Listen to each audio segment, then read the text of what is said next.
quero dar boa noite a todos aqui, agradecer a presença de vocês, a chegada de vocês, né, ao nosso Cineclube CAAPS, que é uma atividade gratuita que a gente... Por favor, fechem seus microfones, Maria Lúcia, Paulina, Gina, Áurea, porque essa é uma atividade gratuita que nós fazemos toda a última quarta do mês, trazendo um filme, uma temática, para a gente debater junto, né? Com os colegas aqui que já são assíduos frequentadores. É muito bom a gente estar com vocês, porque a gente sente saudade de estar com vocês nesses encontros, né? Que são tão agradáveis, né? Hoje nós vamos falar, né, do filme da série Maid, né, Faxineira, que é o título, né? Que maid servant é empregada, mas maid nos Estados Unidos é considerada a faxineira. Boa noite, Cris. Mas eu queria, antes de começar a falar sobre esse filme, eu queria falar um pouquinho de uma notícia que saiu hoje no Globo, na página 24, Tragédia sem fim. Alvos de feminicídio, Sara e Letícia foram mortas diante dos filhos.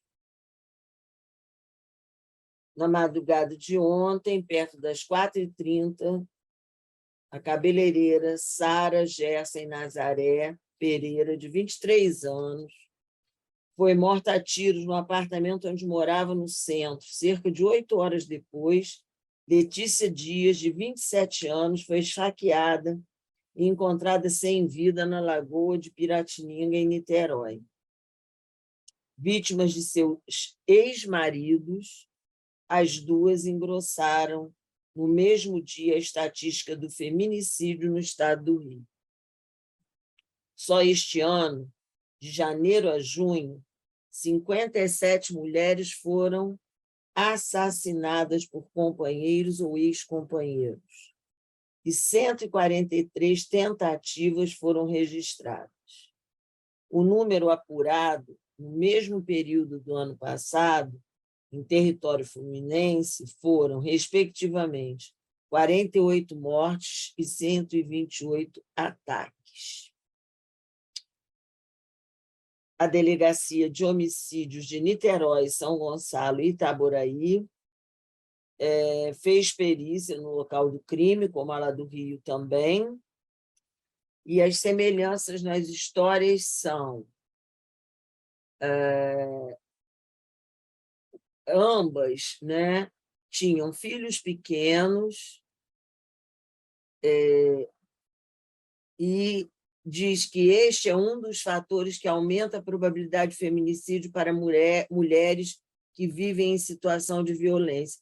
Isso é muito importante da gente saber, porque pode chegar em nossas mãos, né, pessoas que já vêm apresentando uma questão e a gente, às vezes, não tem essa noção de que o fato de ter filhos pequenos facilita a questão do feminicídio acontecer.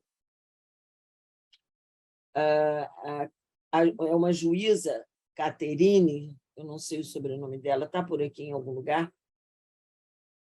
ela afirma que, em sua rotina de trabalho, recebe muitos casos em que o agressor dá socos e chutes na barriga da mulher quando ela está grávida.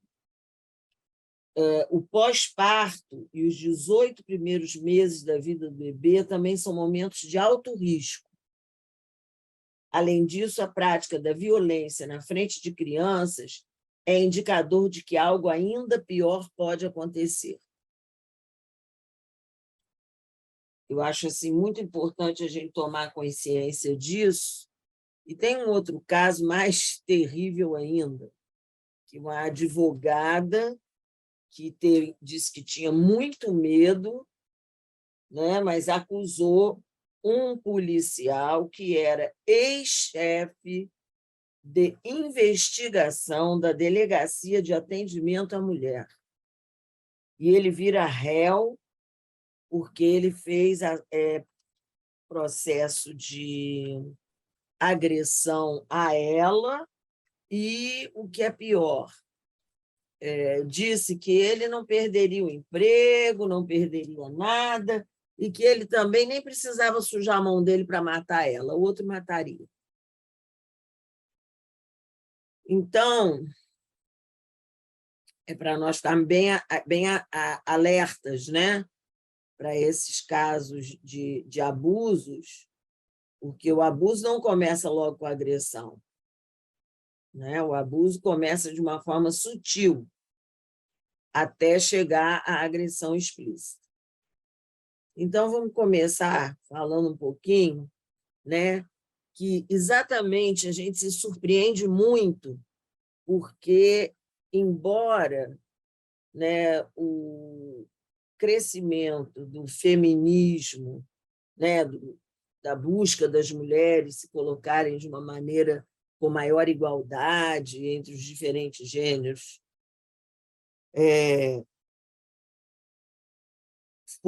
está se instalando, mas isso não desfez a violência.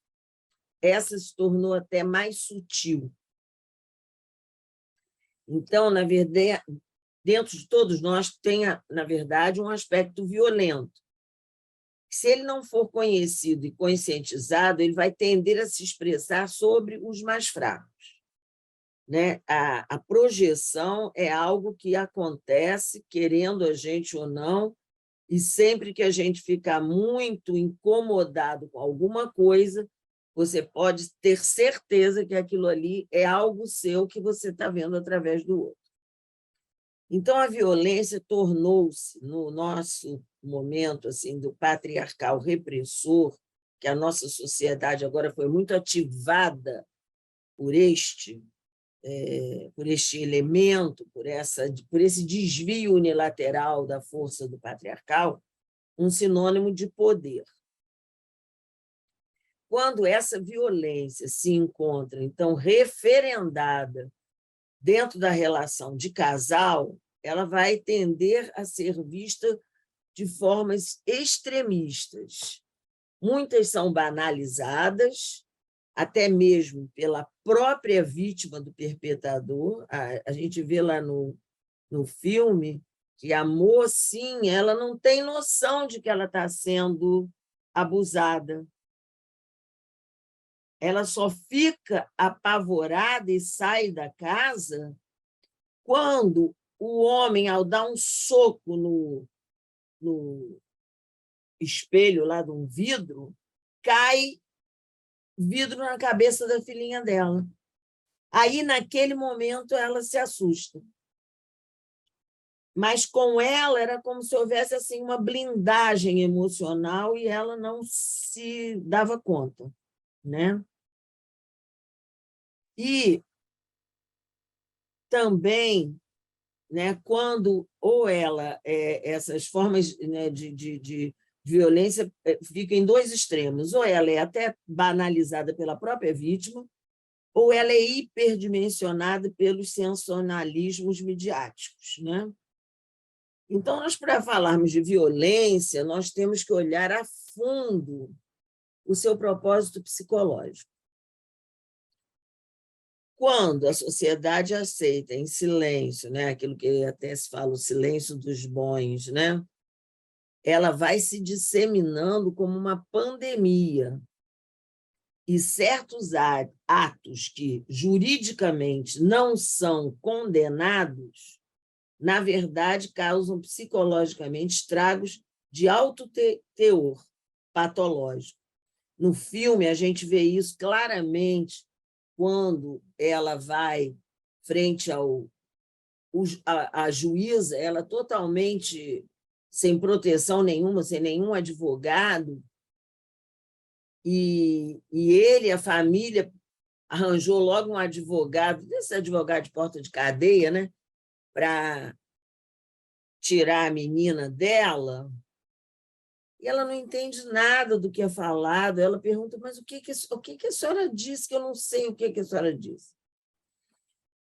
Então, você vai ver que essas ações causam, às vezes, uma revolta emocional muito grande naquela pessoa que já vem sendo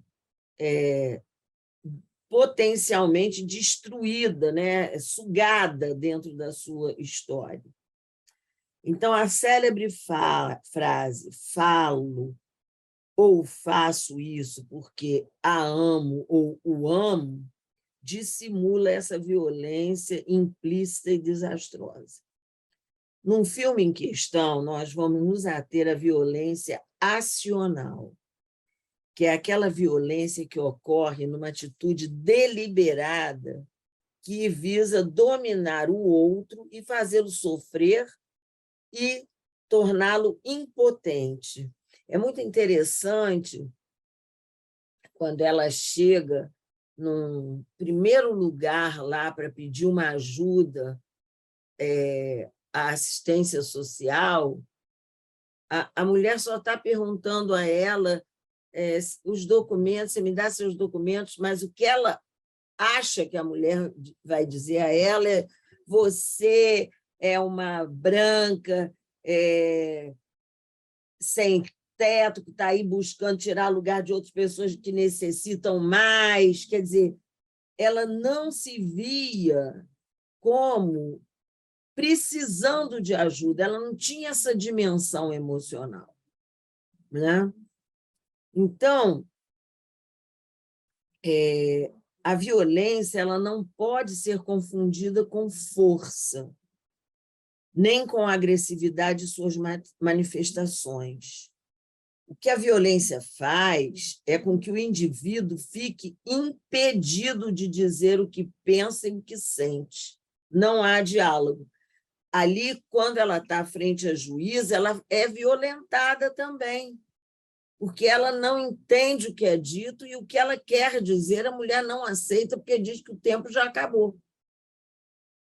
Então, quem violenta busca dominar o violentado e se impor de uma forma a anulá-lo. O que é preciso se levar em conta para fazer uma distinção entre uma briga de casal e uma ação violenta é quando você reconhece a assimetria dentro da relação dialógica. Se o diálogo não está de igual para igual, se nós não temos um jogo de... Como é aquele coisa de praia? Em vez de ser de tênis, porque o jogo de tênis é para um calar o outro. Né? O frescobol é para um manter o outro dentro da relação. Se você não tem isso, você pode estar certo que você está frente a uma assimetria. E frente a uma assimetria, você pode estar certo que você está dentro de uma situação de tentativa de empoderamento de um e dominação sobre o outro. A violência ocorre dentro de casa porque ela está presente na nossa cultura e no nosso social. Mães muito machistas criam e estimulam filhos homens a serem violentos e pouco conscientes em relação à mulher e ao feminino, e até ao próprio feminino que existe dentro deles. Uma fragilidade psicológica, isso não é suficiente para você incitar o comportamento violento. O que o comportamento violento é respaldado é nas atitudes socioculturais que também se fazem presentes dentro da sociedade. A família abusiva. Nesse tipo de sistema familiar, o assédio cotidiano é que causa uma exaustão e intensifica a dúvida de valor daqueles membros da família sobre si mesmos. O dominador violento esgota os demais, em graus variados, claro. Sistematicamente, ele vai... Né, é como se fosse assim, uma comida que fosse sendo feita durante muitos dias de processamento e vai rebaixando e desvalorizando os demais. Assim, vai estabelecer um meio de controle e violência psicológica, aterrorizando a todos. Quando a violência física surge, é porque a psicológica já vem acontecendo há muito tempo e já está suficientemente enraizada e fincada naquele sistema. E é essa violência que perversamente desgasta a todos. Eu acabei de ler um livro, Lavoura Arcaica, e ver o filme, trabalhar com um professor sobre isso, e Lavoura Arcaica mostra isso. A violência de transgeracionalidade, que nós vamos falar aqui, que vai se impondo dentro daquela família até chegar a um ato de violência física. Onde a atitude abusiva se dá, nós encontramos sempre a negação do outro, que é uma forma de tê-lo como um objeto, submetendo, negando, amedrontando, dominando. Com isso, o poder e o controle do abusador vai ficar mantido. Ele domina, ele se impõe. Então, essa atitude perversa e manipuladora se mantém e se expressa verbalmente de que maneira? Alteração do tom de voz, uso de palavras insultantes e, às vezes, silêncios abissais aterradores. Se vocês puderem ler esse livro, Lavoura Arcaica, que é do Raduan Assar, e verem o filme, vocês vão ver os silêncios que aconteciam dentro da família. E os sermões, entre aspas, dados pelaquele pai, que sempre falava da importância deles terem que conservar os rituais daquela família, que ali a família era tudo. Então, esse é uma característica da família abusiva, porque ela vai se fechando nela e ela não permite muito uma troca com o externo, justamente para que aquilo tudo fique conservado dentro daquela salmoura, dentro daquele sofrimento, né? Então, esse controle que aparece na família abusiva é um sentido de posse. Então, geralmente, vai se fazendo um processo de isolamento para os componentes desse sistema. Nesse livro, Lavoura Arcaica, e o filme, que é maravilhoso, é assim, é o livro na tela, né? É fantástico. Você vê essa compressão desses indivíduos permanecendo todos ali dentro do sistema, e aí eles rodam em torno deles mesmos e desse espaço relacional. E aí todos vão se tornando prisioneiros desse contexto. Tem Edna também querendo entrar agora. Todos se tornam prisioneiros desse contexto e, às vezes, acontece que, dentro dessa situação, um dos membros se afasta numa tentativa de ter paz. E, nesse livro, acontece justamente isso. Um dos filhos foge, mas ele não resolve a situação fugindo, porque esse ter paz não se resolve com a fuga. Você só resolve com o enfrentamento da emoção dentro de você. Bom, isso pode chegar a um controle total da pessoa, que é muito comum de acontecer em seitas, onde os participantes vão ser vítimas de insinuações e até de mentiras que os afastam dos relacionamentos para além daquele grupo. Esse isolamento é causa e consequência dos maus tratos. No nosso filme, a gente vê que a maternidade chega para ela como uma salvação. Então, a gente pergunta, o que pode trazer libertação de uma vida margeada de ações abusadoras? No caso da protagonista da nossa história, o fato da maternidade ocorrer lhe trouxe a força inconsciente do arquétipo da deusa-mãe, da natureza, a emoção que fortalece e equilibra os opostos vida, morte e renascimento.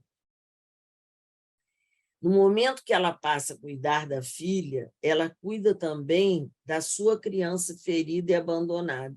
É muito interessante que no filme o namorado, e é tão interessante porque ela está num barzinho lá, quando ela é mais nova, trabalhando, sei lá, ela gostava de escrever. A escrita também foi uma salvação para ela. E ela vai contar no microfone algumas coisas que ela acha muito importantes da escrita dela, e ninguém dá atenção. E quem dá atenção é este rapaz, que ela fica assim, meio fascinada por ele, embora tenha vindo um outro rapaz que também conversa com ela, que tem uma atitude muito mais positiva do que ele, mas ela não consegue se interessar por aquele rapaz. Por quê? Porque ela não reconhece que aquilo pelo que ela se atrai é abuso, né? Mas, à medida que ela vai tratando da menina dela, ela vai também cuidando da menina ferida e abandonada que ela era, né? Nutrindo a ambas de amor e de vida valiosa. Mesmo frente às negativas que ela enfrenta, né? Quando ela busca ajuda, primeiro na família de origem, né? Tanto da mãe quanto do pai. O pai parece um pouco mais estruturado, mas quando ela tem a lembrança de por que ela se escondia dentro do armário, ela sabia que o pai e a mãe tinham um relacionamento abusivo. E a mãe, de alguma maneira, sempre a protegeu. Era uma pessoa que desenvolveu uma bipolaridade não tratada, ela era uma pessoa muito sensível, tanto que ela vai lá e desenha o painel para a neta no quarto, quer dizer, ela tinha um afeto, mas ela era afetada emocionalmente pela própria incapacidade dela de reconhecer que ela também for uma pessoa abusada, né, na vida. Ela se envolve com homens que roubam ela, que tiram o dinheiro dela, ela acaba assim, a menina vê ela assim acampada num lugar, porque até o trailer dela já não tem mais, né? Quando ela casa com aquele homem safado, né? Então, mesmo nos meios sociais legais e nesse processo da justiça funcional da comunidade, ela não desiste de nutrir e cuidar da própria filha. É muito interessante que, quando ela perde o direito por 7 dias de ficar com a menina, ela vai lá nutrir, que ela quer dar banho na menina. Mas a mãe do rapaz bloqueia a entrada dela.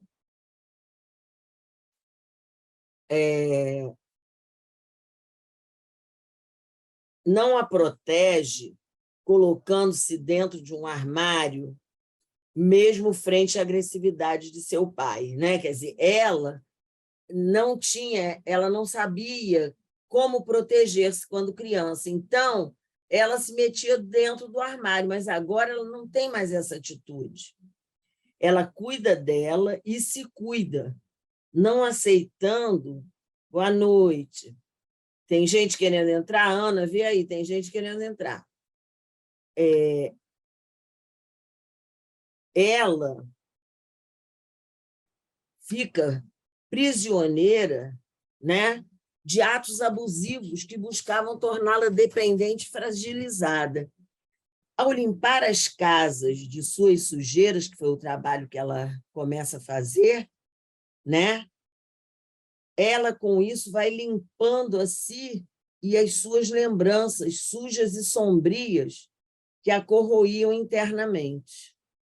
O mofo das paredes, que faz a filha dela tossir, era o mofo que deixava sua alma fragilizada.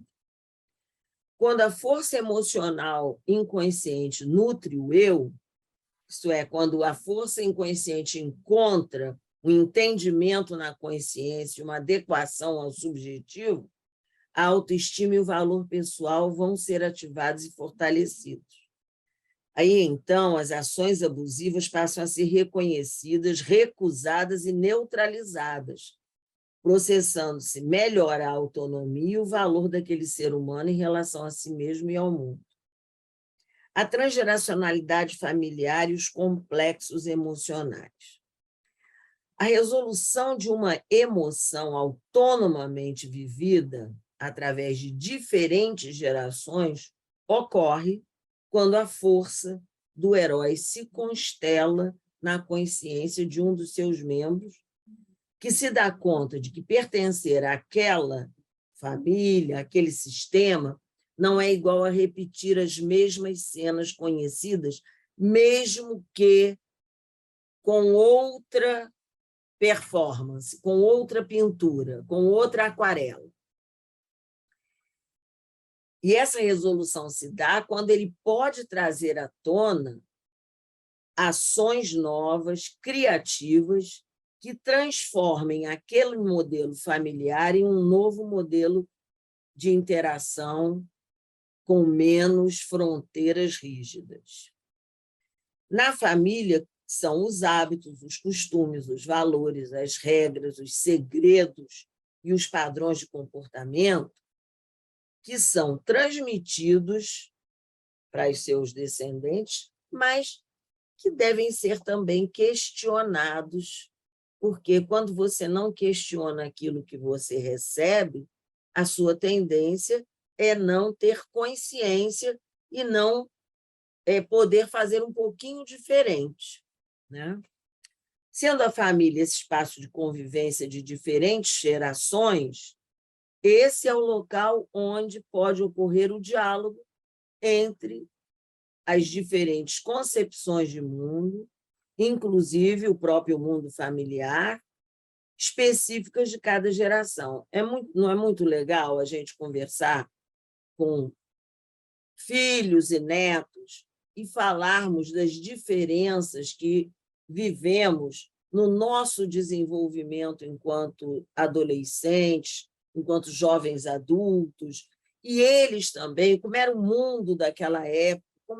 Eu, quando conto para os meus filhos que eu saía do baile no Hotel Glória, com a meia no chão, porque a gente tirava o sapato e ia andando, lá da Glória até a barca, pegava a barca, e a meia não rasgava.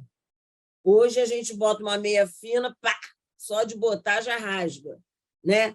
Então, você vê que há diferenças, inclusive, de materiais, não havia perigo de se andar de madrugada, 4, 5 horas da manhã, por ali, porque não havia perigo.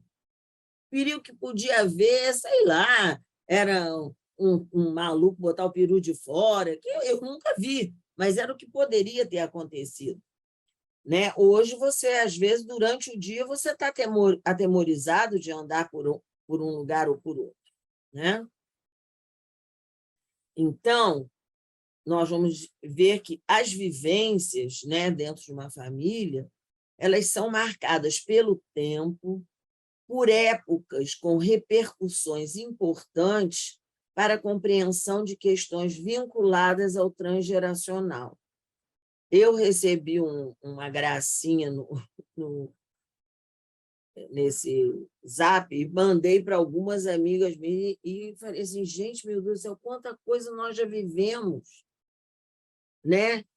A calça que era boca de sino, a calça que agora, daí ficou cigarrete, depois agora é calça rasgada, isso para falar de uma coisa só, né?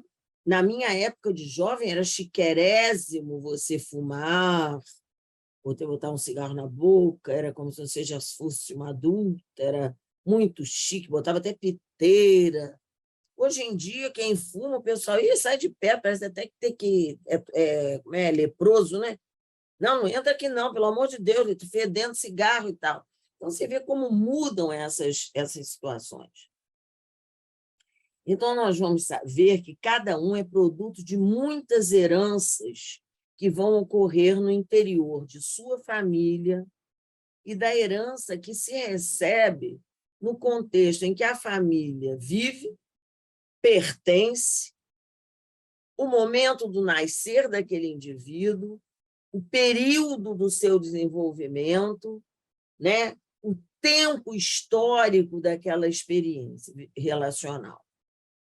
Então, transgeracionalmente, nós recebemos os processos que se mantêm presentes ao longo da história familiar e que são transmitidos pela família de uma geração à outra, como se todas as pessoas possuíssem vozes familiares gravadas internamente. É como se houvesse uma linguagem, ou eu diria um idioma, que é transmitido intergeracionalmente nos grupos familiares. E isso é muito interessante, que a gente vê isso, inclusive, em crianças adotadas, que muitas vezes não sabem da sua origem primeira. Mas eu conheço 2 casos, um que a criança até sabia, e foi adotado pela família, porque viveu com a mãe dentro dessa família todo o tempo, e a mãe morreu subitamente, ela era uma empregada da família, mas a própria família já botava ele na escola, levava para a escola e tal coisa, e ela morreu subitamente e não tinha pessoas com muito poder aquisitivo para cuidar dele, mas ele nunca deixou de frequentar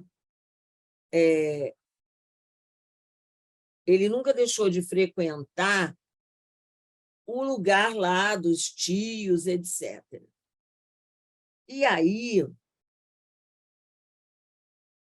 a pessoa que cuidou dele dizia, não adianta, na alma dele está marcado toda a história da família de origem dele.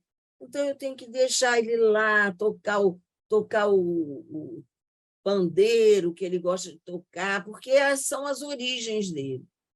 E, num outro caso, a menina, um dia se levantou, tinha abóbora amassada, né? Que eu chamo de quibe de abóbora, amassadinha na mesa. Ela se levantou, pegou um copo de leite, botou a abóbora dentro, bateu para comer. E aí disse, eu sempre tive vontade de fazer isso. Ela não sabia que a família de origem dela era do Nordeste. E aí a mãe que a adotou falou, minha filha, mas isso aí são as suas heranças biológicas, porque a sua família é nordestina, então você se sentiu atraído. Então, você vê que isso passa, não tem como. Vou falar de uma coisa pessoal da minha neta, que minha filha engravidou de um homem argentino nos Estados Unidos, nem chegaram a ficar juntos, eu já tinha dito a ela, não deixa ele perfilhar, pelo amor de Deus, porque depois você vai querer sair daí com a criança, ele não vai deixar. Mas a coisa meio que me inchou ali, ela grávida, ele foi viver a vida dele. A minha neta, pequena, que não sabia nada que era argentino, sabia que tinha pai, mas não sabia que era argentino, alucinada por carne, milongueira. Quando tem uma dor, é uma dor, entendeu? Uma confusão, ela sente assim, um dramático. E isso é da história familiar dela, não tem como, né? Bom, então nós vamos ver que nesse processo da gente olhar a transgeracionalidade é a forma de podermos sobreviver à nossa própria família. Porque você compreende e apreende os padrões familiares que se repetem de uma geração à outra. Esse padrão é definido como uma força invisível que maneja as pessoas e que vai se estruturar a partir dos fenômenos como a lealdade familiar, os valores, as regras, os mitos, os ritos e os legados da família. Para você se diferenciar e sobreviver à própria família, é preciso você ser capaz de sobreviver à própria ideia que você tem dela, da sua família. No relacionamento construído, pode ocorrer uma repetição dramática que tenha sido anteriormente vivenciada na história familiar. Ou você pode sair desse programa oficial e construir uma nova narrativa dentro dessa história, que não seja por reatividade àquela história, mas que seja uma nova forma de você se libertar e de libertar aquela geração com respeito e dignidade, chegando à criação de uma terceira via. A gente aqui na política está falando tanto da terceira via, que não vai, não decola, não sei o quê, mas na vida é isso que a gente pode fazer. Não ser nem alho, nem bugalho. Ter um terceiro caminho que possa diferenciar daquele fenômeno que está ali sendo percebido, né? Isso não se dá de modo mágico, é resultado de diferentes questionamentos que a gente precisa fazer para a gente sair desse aprisionamento da repetição. Na mitologia grega tem o mito dos Atridas, que vai falar de mais de 7 gerações, cujo o comportamento é sempre o mesmo. Um mata um outro para poder fazer algo que o Deus mandou fazer isso, fazer aquilo. Até que chega Orestes.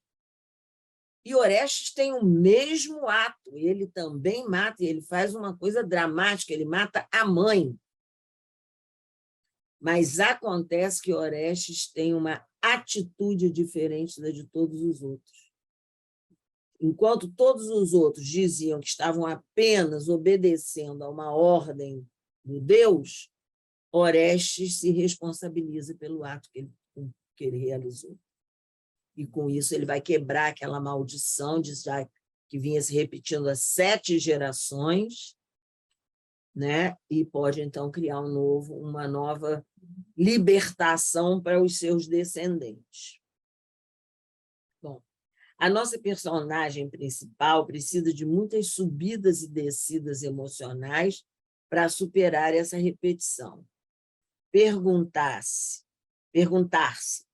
é possível novas vivências se darem? A resposta a esta pergunta expande a liberdade de outras atitudes se tornarem possíveis. O passado não nos condena, mas pode se tornar uma camisa de força se o desconhecemos ou se apenas ficamos reativos a ele. Perdão. Segundo Moisés Grossman, o perdão é um ato ou uma atitude indivíduo. Gente, alguém fecha o áudio, por favor? O microfone.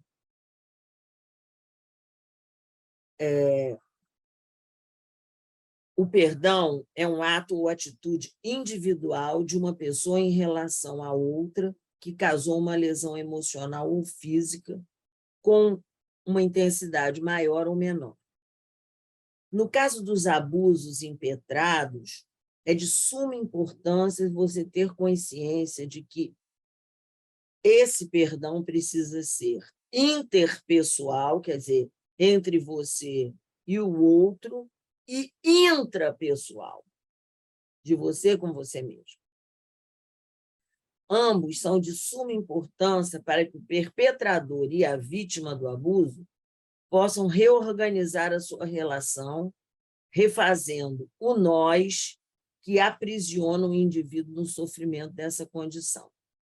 No nosso filme, Made, nós vemos que a personagem se liberta quando a sua história e as vozes familiares a ajudam a se diferenciar do sistema familiar, apesar dos atos abusivos imperdoáveis dos quais ela é e foi vítima. A atitude de ambos, tanto do agressor como do agredido, não se desvinculam dos seus contextos familiares, tanto do atual quanto do passado, e também do seu contexto social, raça, cultura, gênero. E isso é algo que a gente não pode esquecer. Segundo Groyson, todos somos atravessados pelo que ele chama de cruz familiar. Em sua verticalidade, você tem a seiva da história multigeracional da família. E na horizontalidade, os acontecimentos relacionais do aqui e agora, do momento presente, que podem potencializar a carga trazida. A carga está vindo, vem em você, e aqui há uma vivência que estimula essa carga e potencializa energeticamente ela e te aprisiona. Então, sistemicamente, há que se atender a duas etapas para o perdão se dar. Primeiro, haver o arrependimento real do agressor e o perdoar da vítima, né, para poder haver essa... Porque tem muita mulher que é assim, fui traída. Não, eu perdoei. Na primeira briga, porque você me traiu, porque me perdoa. Não teve perdão nenhum, né? E ocorrer uma repartição de responsabilidade. Os 50% que são do abusador e os 50% que são do abusado. Isso nós estamos falando de seres adultos. Quando é uma criança, é muito difícil você poder dar à criança uns 50%, porque a criança, ela geralmente é abusada por pessoas com quem ela tem um vínculo afetivo, emocional, de confiança, de confiabilidade. Então, ela não entende aquilo que está acontecendo, porque aquela pessoa que ela gosta e que ela confia diz a ela que ela não pode contar aquilo para ninguém. Isso é assim, o mais simples, quando não faz ameaças maiores a ela. E vocês, querendo ou não, aquele abuso dá prazer, porque são manipuladas zonas erógenas que são prazerosas. Tanto que a criança fica numa ansiedade muito grande, porque ela fica entre a cruz e a caldeirinha. De alguma forma, ela sabe que aquilo ali não está certo, mas aquilo a atrai, né? Então, é bem complicado isso. Proteger e expor. Frente à situação de abuso na relação, dois comportamentos extremados são vividos.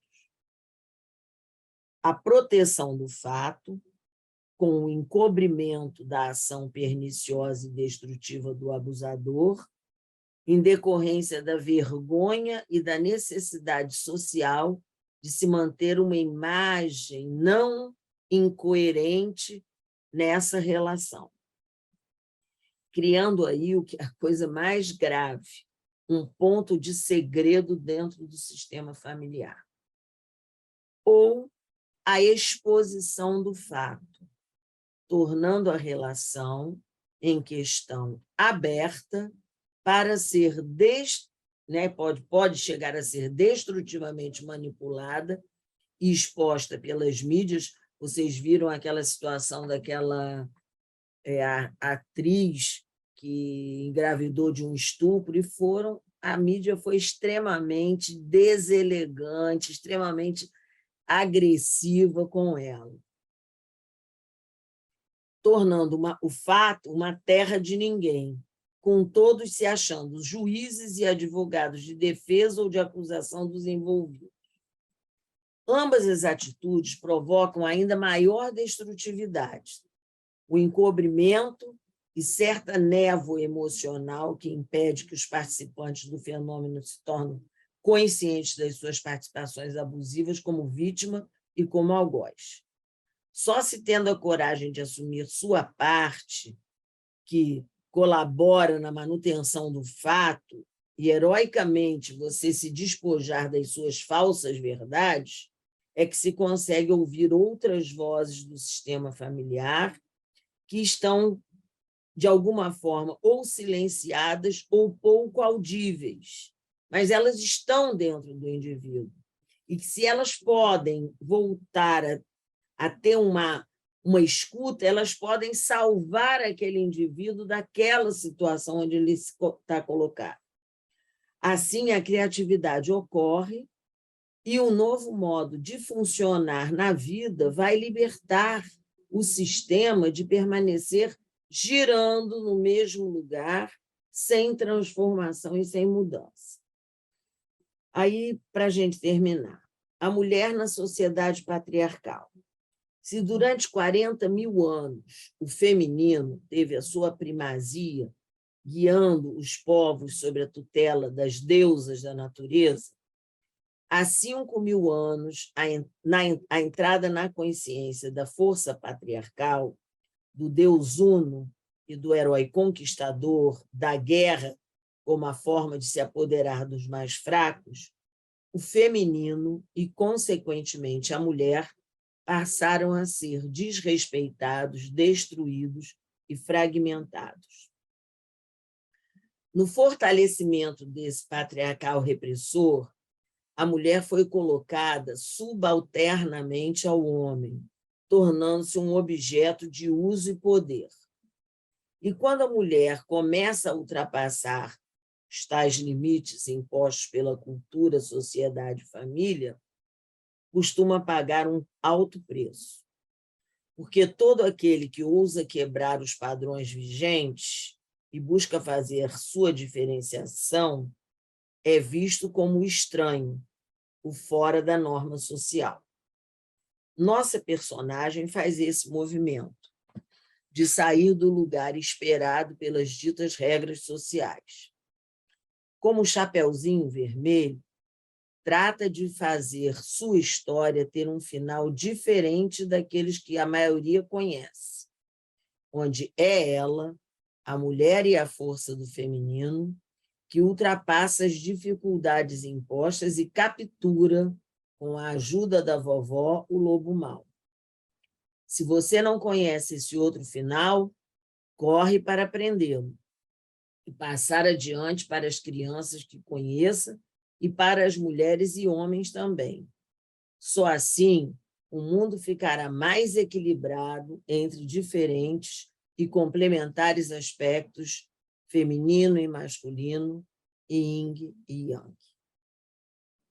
Então, gente, era isso que eu queria trazer para vocês, e agora está aberto aí para nós discutirmos, conversarmos, cada um falar do seu olhar, do que tocou esse filme em vocês, né? Para a gente ter essa roda de conversa aí com esse, vamos dizer, com esse lado teórico que eu trouxe, para que vocês, né, discutam mais e possam trazer até outros pontos que eu não vi, que eu deixei passar e que tocou em algum de vocês, porque sempre é isso que é importante, né? A gente ir costurando aqueles pedacinhos que ficaram meio sem um olhar nosso. Obrigada aí, viu, gente, pela presença e pelo carinho de vocês, porque muito obrigada. As palmas são para nós, não é para mim, porque eu acho que aqui nós, né, podemos dividir, e quanto mais a gente dividir, mais a gente se fortalece. Então, vamos lá. Verdade. Oi, Sueli. Oi, quem está falando? Quem falou? Noêmia ia falar. Noêmia, tá, Oi, fala Sueli. você, depois a Ana fala, querida. Eu só vou fazer uma introdução, depois eu continuo. Adorei sua fala, custei entrar, porque não sei porquê, não estava conseguindo deixar entrar.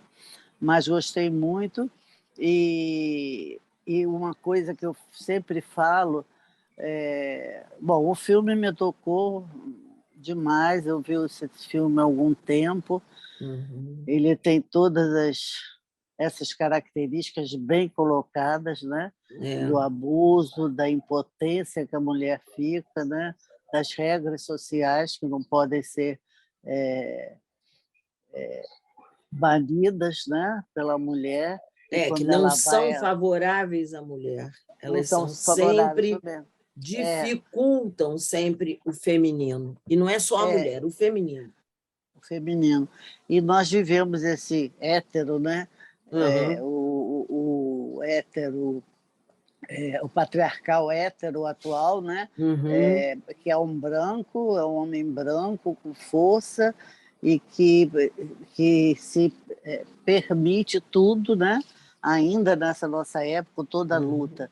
E é muito interessante que eu estava lendo um artigo que, apesar dos homens que não acreditam serem desse tipo, eles se beneficiam de todas dessas questões do patriarcado. É E, no verdade. final, é sempre o homem, né? Ele tem isso, o fato de ser homem. Isso é um dado muito importante que a gente tem que ver como é que a luta do feminino precisa perspassar esse hétero, normativo, né? esse patriarcal Heteronormativo. normativo. E uma questão muito interessante, que me interessa muito, foi quando você falou do perdão e da possibilidade do arrependimento. Eu acredito, né, e você sabe que eu falo muito isso, Sim. que eu só acredito no verdadeiro perdão do indivíduo. Quem faz, a primeira coisa, ele precisa se perdoar. E como ele se perdoa, né? Você falou do arrependimento. E só se arrepende quem tem vergonha do ato que faz. Isso. Quando ele consegue se envergonhar verdadeiramente, porque isso é íntimo, né? Um ato íntimo. Nessa hora, se ele se envergonha, você vai ver que ele tem aí o arrependimento real, objetivo, e ele pode pedir o perdão. E possivelmente o outro acredita nesse arrependimento. Porque na fica muito maioria claro, né? É um perdão que fica muito. Quer dizer, um pedido de perdão muito claro. Genuíno, genuíno, é transparente. E você vê a vergonha mesmo ali do que fez, do que acabou fazendo com a família, né? Num ato de traição, seja traição por questão de mulher ou de outro parceiro, seja traição de dinheiro, seja do que for, né? Mas a pessoa precisa passar por esse movimento da vergonha para que ele possa realmente se arrepender. Esse é um ponto. Então, aos poucos a gente vai falando. Eu estou sem o vídeo porque você sabe que eu estou naquela fase de doença, eu então sei que você está recuperando, então então você falar já está bom. Está dando uma colaboração muito boa. Tá, querida. Então vamos Obrigada, lá. amiga. Obrigada. Agora a Ana Zagni que quer falar. Quem quiser falar, levanta a mãozinha, tem aquela mãozinha aqui nos reações, aí você levanta. Pode falar, Ana. Não, que eu queria falar daquela parte das repetições familiares, que você disse uma coisa muito importante ali, que ela não percebia que ela sofria o abuso. Exato. Né? Aquela parte é muito interessante, porque ela fica ali totalmente assim, quieta, sem saber o que estava acontecendo com ela, e ela só vai perceber isso mesmo quando ela vê nos pais, né, a crise nos pais. Então, é uma repetição familiar que faz realmente ela chegar àquela A situação. esse entendimento, né? Sim. E também ali uma parte que acho muito interessante no filme é aquela pessoa que ajuda ela, que ela vai limpar a casa dela, né? E dali parte uma admiração e uma ajuda. Sempre que a priori aquela mulher foi abusiva com ela. Isso. E depois se torna uma aliada dela, de alguma maneira, né? Então, essa parte do abuso permeia o filme o tempo todo É, pela inocência, né? Como ela é. fica vendida, né? Que a gente fala assim, Uhum, corriqueiramente, uhum. pelas pessoas quando você não percebe a maldade por trás das É, atitudes, né? Desavisada do que aconteceu com o pai, que custo que ela tem para entender quem é aquele pai de verdade. Chega um é, momento que quase que ele engana ela novamente, né? E ela vai amadurecendo através da maternidade, que eu gosto muito exatamente. da terapia de família, que fala assim, nasce a família quando nasce a criança. Eu acho que naquele momento que ela fica mãe, já vai fortalecendo muitos É. núcleos, Ela começa a ativando. entender que aquela família que ela vivia era totalmente desconstruída, né?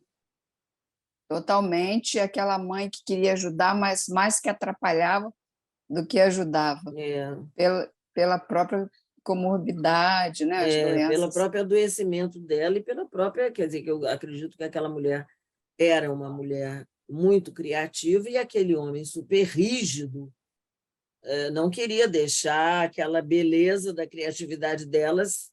Olha, Aparecer. engraçado, isso pode acontecer também pelo outro lado, né? Eu estou me lembrando aqui da Marilyn Monroe, né? Que era uma mulher super exuberante, essa coisa toda, e que também exploraram, de alguma forma, essa exuberância dela. Eu vi outro dia um documentário sobre ela, ela tem uma pneumonia que deixa ela internada quase à morte, porque ela vai fazer shows para os pracinhas norte-americanos que estão na Guerra da Coreia. Um frio, gente, você não pode imaginar o frio do lugar, eles todos encapotados.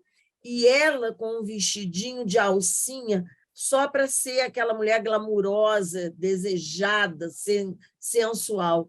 Ela tinha que fazer oito Apresentação. shows, 8 shows nessa Turnê. cordilheira lá da Coreia, que separa a Coreia do Norte e a Coreia do Sul, um frio, gente. E ela faz, mas ela aí volta estropiada, né? Então, também tem esse outro abuso. Né? Eu acho que é uma mensagem muito bonita do filme, né? Uhum. Que você tem que se proteger, né? É.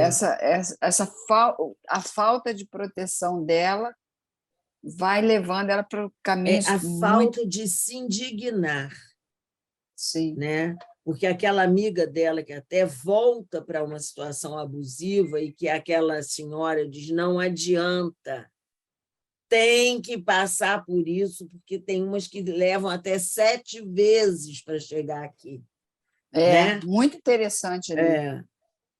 No, E ela quer salvar a amiga, e a amiga tenta, naquele momento que está lá dentro, está fortalecida, mostra a ela como é que tem que fazer, como é que tem que ser, mas ela própria não dá conta, né? é um sintoma, É né? um sintoma, É uma dependência emocional. É isso. Vamos seguir. Quem quer mais Vamos falar? lá, quem mais quer trazer sua contribuição, que é sempre bem-vinda e sempre nos acrescenta um pouco mais. Posso falar? Claro, Maria Rita.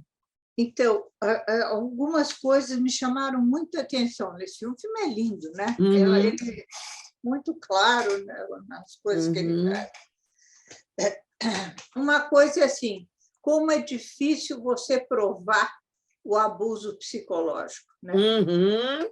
Que coisa complicada. O Vilmer Botura, que é um psiquiatra de São Paulo, ele escreveu um livro sobre o abuso psicológico. E ele fala o quanto isso é desconhecido e como a gente não consegue provar muitas vezes, né? Quer dizer, se ela tivesse que provar alguma coisa ali, ela não ia conseguir. Não Ela conseguia? só conseguiu porque o marido abriu mão. Né? Sim, se ele Realmente continuasse muito ferrenho complicado. ali, ela ia ter que brigar muito, é porque também aí a série ia ter que ter 20 capítulos, né? A gente não ia aguentar.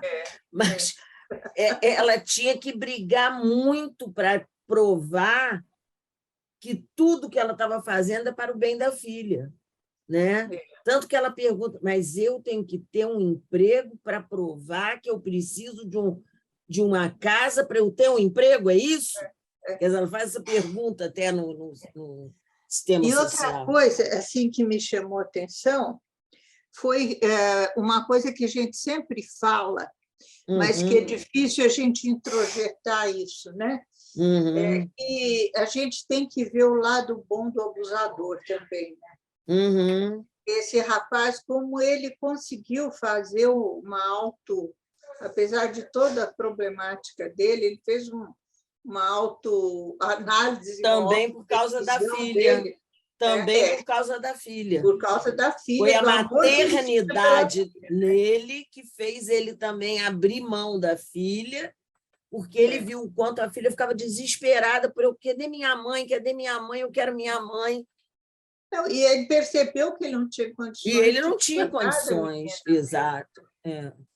E, então, isso é uma coisa para a gente ficar na nossa mente, que sempre que a gente fala que é muito importante trabalhar e tratar o abusador, é muito difícil quem se dispõe a isso. Eu não sei se eu conseguiria, mas eu acho que é muito difícil alguém que se disponha mesmo a tratar o abusador, né?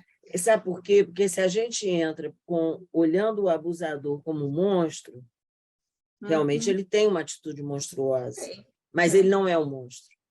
Algo dentro dele... a maior parte das vezes também, né? Algo dentro dele o levou a esse... E esse rapaz do filme é bem claramente mostrado como a mãe dele era uma abusadora dele. Né? Não era uma abusadora sexual, nada disso, mas ela abusava da emoção dele. Eu tenho um caso que eu estou atendendo de uma família nuclear, que a família do rapaz, a família de origem do rapaz, é extremamente abusadora dele. E ele, agora que ele está começando a se dar conta de que ele sofria e sofre um abuso.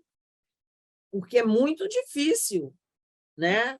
Você tomar essa consciência, e são seus pais. Né? E não é dizer que aqueles pais são horrorosos, monstruosos, não é isso. Mas que a relação que ficou estabelecida deles com aquele filho, por uma baixa diferenciação, aí é um olhar do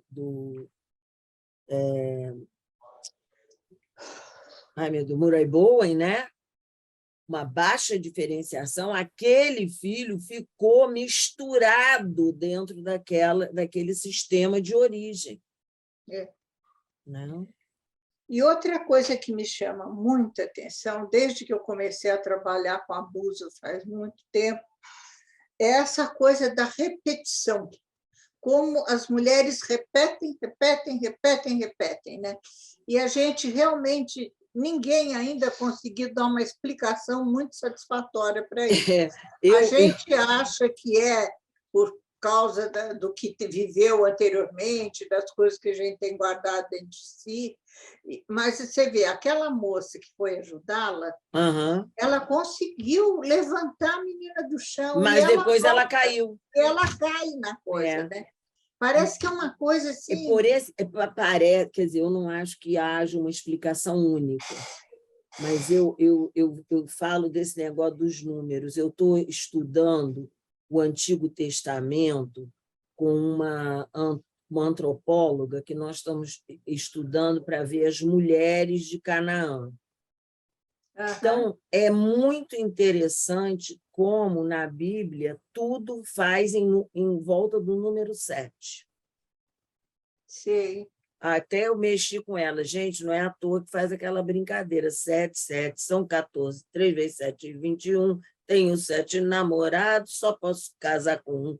Né? Quer dizer, na verdade, o número 7 tem um simbolismo muito grande.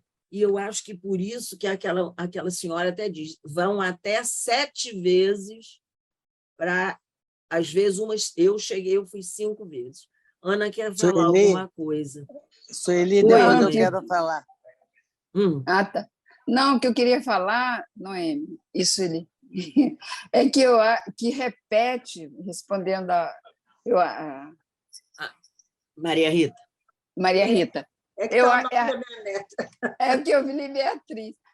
Repete na tentativa de resolver o sintoma, lembra? As situações na terapia familiar, a gente estuda isso, em Freud, a gente estuda que o sintoma vem como na verdade, uma ajuda. Não é uma coisa boa, mas é para ajudar a gente a resolver. Então, tem que ficar repetindo na tentativa de resolução. É verdade. Era isso que eu ia falar, nessa então questão mesmo da repetição, porque, na verdade, o conteúdo inconsciente ele precisa vir à consciência. Enquanto não vem, ele repete, quer dizer, ele se torna sintoma por isso, e não tem o ato. Na hora que tem o ato criativo, a pessoa sai da história, né? Então, é bem comum isso, né?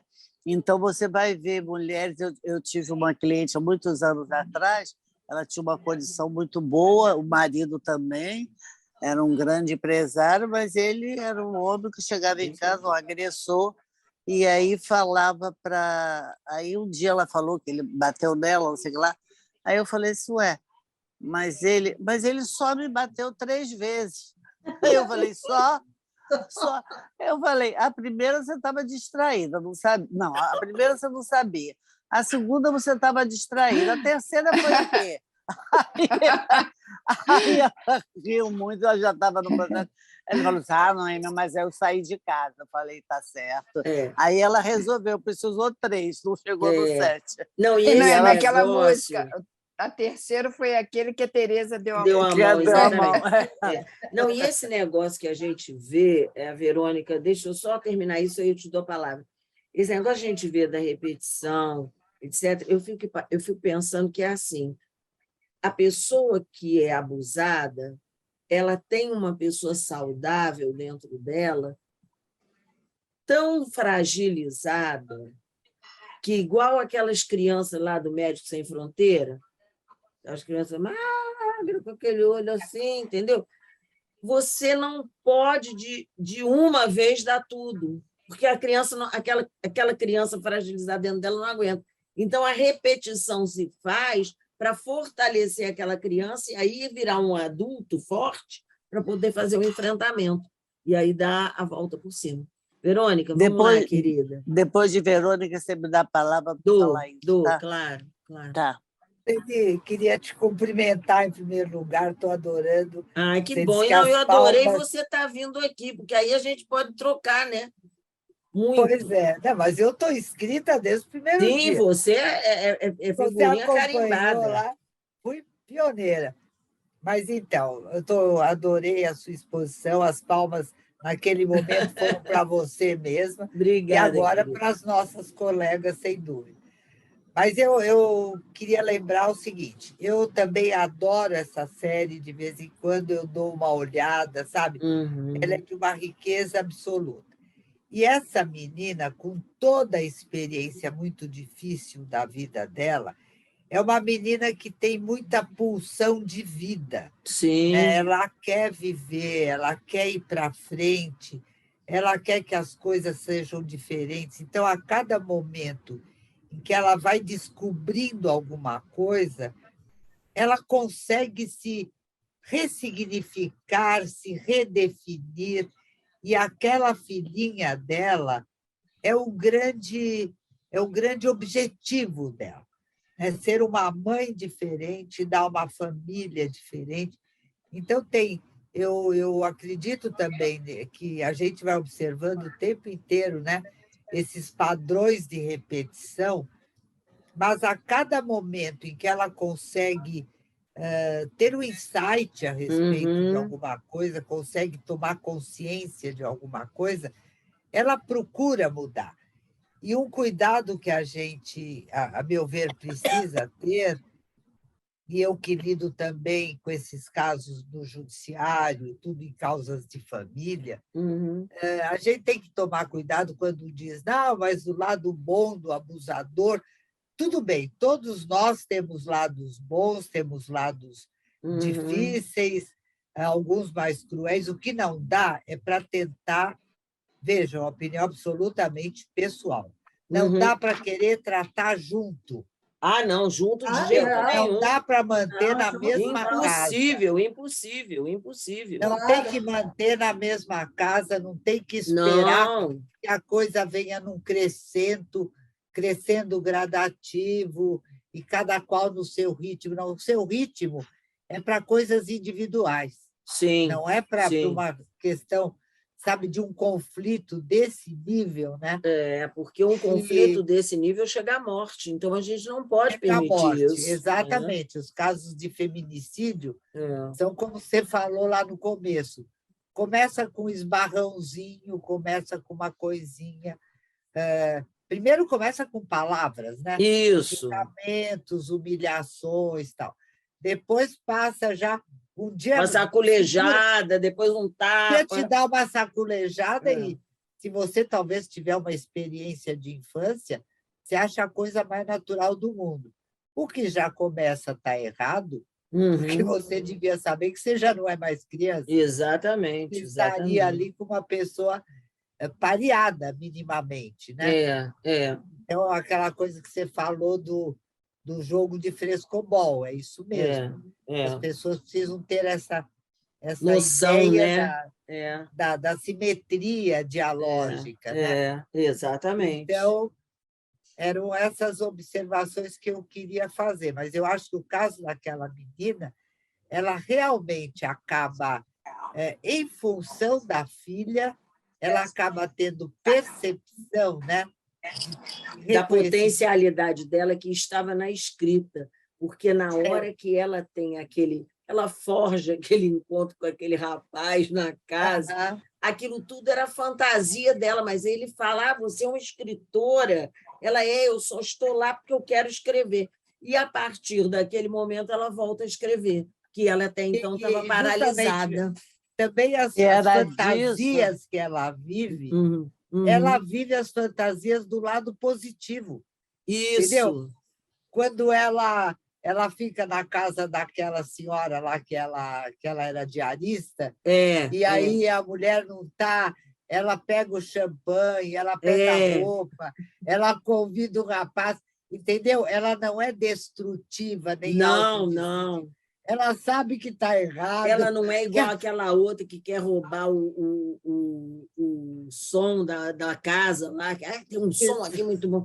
Eu não sei se vocês perceberam, numa das faxinas que ela vai fazer, que é quando ela entra lá dentro daquele buraco, e aí ela tem a memória do que acontecera na vida, que ela sabia que tinha um ser filho daquela casa que a mulher trancava naquele lugar. E ela deixa um pacote de comida para aquele indivíduo, que ela sabe que ele estava escondido ali no mato.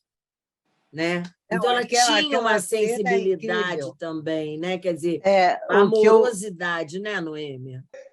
O que eu queria falar, eu estava num caminho, mas agora, quando ela começou a falar dos valores, né, eu lembrei que me chamou muita atenção, porque ela lia, né, naquele bar, e tem uma fala dela dizendo que ela morreu aos 11 anos, 7 anos, 11 anos, sei lá, que ela deu um estalido do gelo, ela entrou ela caiu e ela fala com serenidade, caiu no gelo e ela pensou, né, que tinha morrido. E aí não sabe se foi o latido do cachorro ou se a mãe dela chegou em casa e lembrou que tinha uma filha. Eu achei esse relato muito dela, bonito, né? Foi exatamente esse abandono que ela viveu, e ela relatando ali, lendo, e com serenidade também, né? E ela tinha esse veio aí de contar a história dela, e ela não conta como trágica, né? Ela não faz nada trágico, ela não se bota em vitimação. Tem um momento que ela está lá, que ela está com a criança, tem que esperar a balsa, ela não tem dinheiro para atravessar, e ela fica esperando até a próxima, sei lá. Aí alguém pergunta: o que você está fazendo aí com aspirador? Ela falou assim: agora eu estou com mania de aspirador. Ela tem um lado poliana. Humor. Poliana, não é? E eu acho que o humor que ela usa também em certas situações, que quando a gente pode rir de nós mesmos, das nossas piores coisas, a gente está mais saudável. Muito criativa, né? Muito positiva. Exatamente. Muito positivo. Muito lindo esse filme, essa série toda. Eu acho que é uma série que nós, terapeutas de família, devemos sempre estar revendo, porque no nosso consultório dificilmente chegará uma pessoa no nível dela. Pode ser que sim, talvez se eu trabalhasse num espaço público, chegaria. Mas chegam abusos de outras que são sutis e são mais perigosos ainda. Porque as pessoas têm muita vergonha. Você quer ver vergonha de enfrentar a sociedade. Isso, de dizer, né? Exatamente. Esse extrato social, o grande risco também é esse. Que a pessoa, o que os amigos vão dizer, o que o meu grupo social vai falar, sabe? Essas geralmente é uma pessoa, geralmente o abusador é uma pessoa para fora, eu digo que é o uso externo, né? Eles são muito encantadores, eles têm uma coisa, então ninguém acredita. Estão vendo essa série que está começando agora, As Filhas de Eva? Parece não, que vai ser Globoplay? Não, está na Globo mesmo, acho que terças e quintas depois da novela. Mas está se encaminhando bem nesse sentido. Bem nesse sentido, né? Aquele que do lado de fora... Por fora, Bela Viola, por dentro, Pão Bolorento. Mas muito bolorento. Outro que traz muito bem essa coisa é Quem Matou Sara. Maravilhoso! Eu trabalhei esse com um grupo, é maravilhoso. Esse aí tem de tudo, né? Tem de tudo isso e o céu também. Tem até aquele homem que é francês falando espanhol. Mas eu estava falando do abusador, que é simpático, as pessoas gostam, que a família toda gosta. Então, a menina recém-casada, certas coisas, ela começa ou ter vergonha de falar, ou de não. Então, eu, por exemplo, tive um caso em que até hoje, isso aconteceu há 18 anos atrás, mas foi um trauma para ela, porque ela escrevia os sonhos dela e ele abriu os sonhos, quer dizer, foi uma traição incrível. E leu e se zangou muito com ela, porque tinha as fantasias dela, as coisas todas. Então, isso ficou mal parado e eu sinto que até hoje isso ficou. Então, é uma traição que a gente não imagina. Isso, pegou. Hoje em dia, o pessoal pega, né, na internet, é meio até... pega mensagem, fez isso tudo, né? Mas aquele livro de sonhos era uma coisa muito íntima, muito pessoal. É igual mãe ler diário de filho, né? Antigamente fazia esse diário, né? Uma vez uma veio e disse para mim, eu li o diário dela e parece que tinha alguma coisa, não sei, de pílula e não sei o quê. O que eu vou fazer com isso? Eu falei, eu não sei. Você que abriu, agora... Bem feito que você leu, agora você vai ficar sem saber o que fazer. Eu fico pensando, não sei se eu estou me alongando demais. Não, Verônica, aqui é para todos falarem. Quem quer falar, fala, depois de você entra no assunto, sai, passe livre. Eu estava pensando da importância dessas ideias serem passadas, dessas informações serem disseminadas, porque coisas que essas meninas hoje conseguem dizer para a gente, falar em consultório, e até falar mais socialmente, com amigos e tudo, há muito poucos anos eram muito mais ocultas. Sim, eram verdade. Vividas em segredo. Essa menina que é recém-casada e que o marido faz não sei o quê, e que lá fora ele é um um deus grego, entendeu? Hoje ela consegue, né, com menos dificuldade, eu não digo que poder seja com falar facilidade, disso.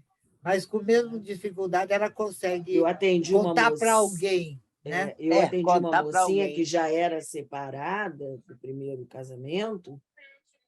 Justamente ela veio para mim em função de que ela se separa porque ele era, né, assim, o poderoso na família, todo mundo gostava dele, mas em casa apertava ela, agarrava ela assim.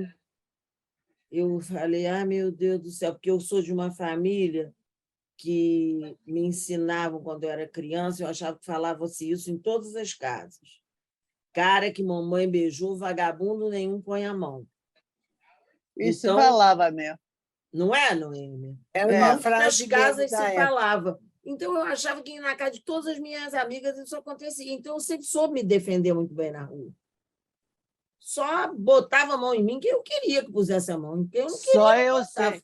Só Né, eu Noêmia? sei, Sueli. Lembra Não aquele é? que nós demos nós três andando? Aí Exatamente. vi uns homens assim. Aí eu dei um empurrão, aí Sueli, o que ele fez? O que ele fez? Nada, mas ia fazer. Ela jogou o homem quase na rua, entendeu? Na calçada. Então, eu acho que também naquela época, porque tinha aquela sacralização do ímen, né? Eu acho que nós, mulheres, sabíamos, tínhamos uma defesa maior sobre o nosso corpo, que hoje as meninas são muito pouco trabalhadas nessa ideia de uma defesa do corpo. Eu acho que o corpo é a nossa primeira casa, e na nossa casa a gente só deve convidar para entrar quem a gente gosta muito e acha muito importante. E limpa os pés na E entrada. limpe os pés na entrada, exatamente. Passe álcool gel nas mãos. Preferência, use um propé, né? Não é? Exatamente, exatamente. Quem, gente, mais alguém quer dar sua colaboração? Que já são 10 e... Não, são 9h30, pensei que era 10h30, 9h30. Ainda temos 30 minutos. Olha, mas eu vou... Oi, vou Gina, vamos lá. Gina, vamos lá. Fala. Boa noite para todo mundo. Boa noite, Gostei Gina. muito dessa série, muito, muito, mas já tem um tempinho que vi, então estou até relembrando aqui com vocês. Mas sabe uma coisa que ficou durante o tempo que eu vi? Foi ter visto o filme quase inteiro, a série quase inteira, ela sempre com a menina no colo. Isso é muito colo, né? Então, assim, o que isso traz também? Gina, eu acho que aquilo era um símbolo daquela criança abandonada dela. Sim. Que ela protegia ali através daquela filhinha, entendeu? O acolhimento. Uma coisa, né? Que eu fiquei parecia também impressionada, né? que a criança vivia dormindo. Não sei se vocês repararam, ela está sempre dormindo. Sim, reparei. Quer dizer, é como se fosse uma coisa mesmo do inconsciente, que ela tivesse, através daquela criança, trabalhando a criança sofrida dela, abandonada e prejudicada, né? Sim. E eu achava isso tão bonito, né? Esse acolhimento o tempo todo, né? Durante todos os capítulos tinha esse envolvimento dela com a filha. Exatamente. Muito ela como se ela se protegesse ao proteger a filha, né? Isso. Ali as duas eram uma força só, né? Exatamente. Porque o mundo estava difícil. Sabe o que eu acho de onde vinha isso? Porque, no fundo, ela sentiu que a mãe a protegeu. Sim, ela para Alasca, sim. né? Então, o ela jeito tinha tosco dela, da mãe, a mãe protegeu ela. Essa coisa da necessidade da mãe proteger. Né? Uhum. E eu acho que foi isso que fez com que ela tivesse força para sair daquela situação. Porque ela realmente você vê que quando ela lembra daquela cena, ela escondidinha dentro do armário, que a mãe vem falar com ela, não, minha filha, tá tudo bem, tá tudo bem. A mãe estava tentando dizer a ela, fica calma, seu pai não fez nada demais, mas é isso aí que é o grande problema do sistema abusador, né? Não foi nada. Não, arrancou o teu dedo fora, não foi nada.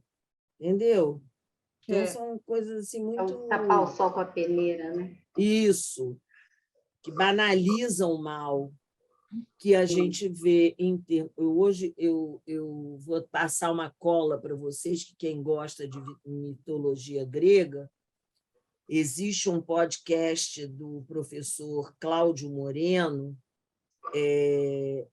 Noites Gregas, e tem o podcast onde ele conta tudo da mitologia, e tem também, quando você entra no site, você pode participar, se você é um colaborador, de cursos e outros,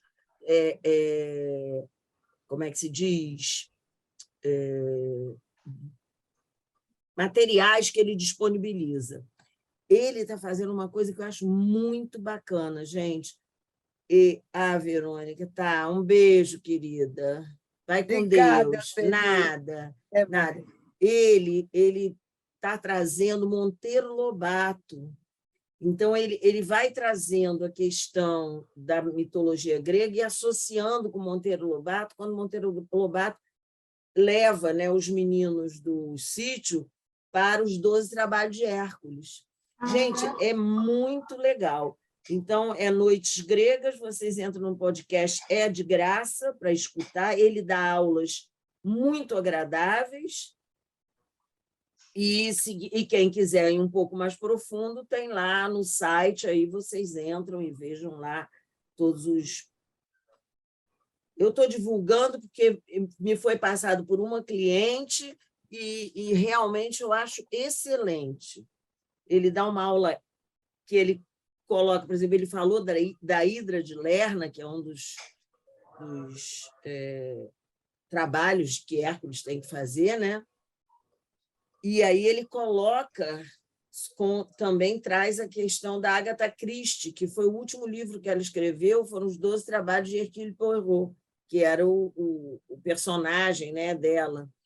E ele diz que a melhor representação que a Agatha Christie fez desse trabalho né, que cortar a cabeça da Hidra de Lerna, que cortava uma, nascia duas, cortava duas, nascia quatro. Ela trabalhou com a questão da mentira, do boato. E hoje nós estamos em plena fake news. A Hidra de Lerna está solta aí, né? Então, eu achei assim, muito interessante, que é bem atual a leitura que fazia, e eu fiquei com uma inveja desgraçada, porque eu só conhecia agora, né? Ele já levou algumas pessoas à Grécia, e tchau, Jaira, vai com Deus, e fazendo toda a explicação dos lugares, etc. Ah, meu Deus, queria tanto Coloquei no seu WhatsApp o podcast, viu? Se você quiser compartilhar com o pessoal. Tá bom? Obrigada, querida. Tchau, tchau. E boa noite a todas. ao Rafael, que o Rafael aí coloca naquele grupão do pessoal, entendeu? Mas é muito bom, gente. Não dá para colocar no chat agora? Posso colocar Noites Gregas. A Noites Gregas eu consegui anotar, mas o nome do professor... Vou botar. Ah, ela já colocou aqui. Ah, tá. E já botou até a Aline danada, gente nova é bom, minha filha, que já dá um passo na frente da gente, né? O professor é Cláudio Moreno, e tem um outro rapaz que colabora com ele, que é genro dele, muito bacaninha, sabe? A Aline tinha escrito aí, quando vocês estavam falando dela, da mãe, né, que falava para ela, tá tudo bem, e que ela repetia para a filha também isso, sempre, tá tudo bem, tá tudo bem. Todo dia ela falava isso com a filha, né? Então, são repetições que... Espera isso, ele que chegou, minha gatinha aqui. Ah, quem é? Minha Índia. Sua Índia. Não sei se... Curumim, não tá, seu curuminzinho.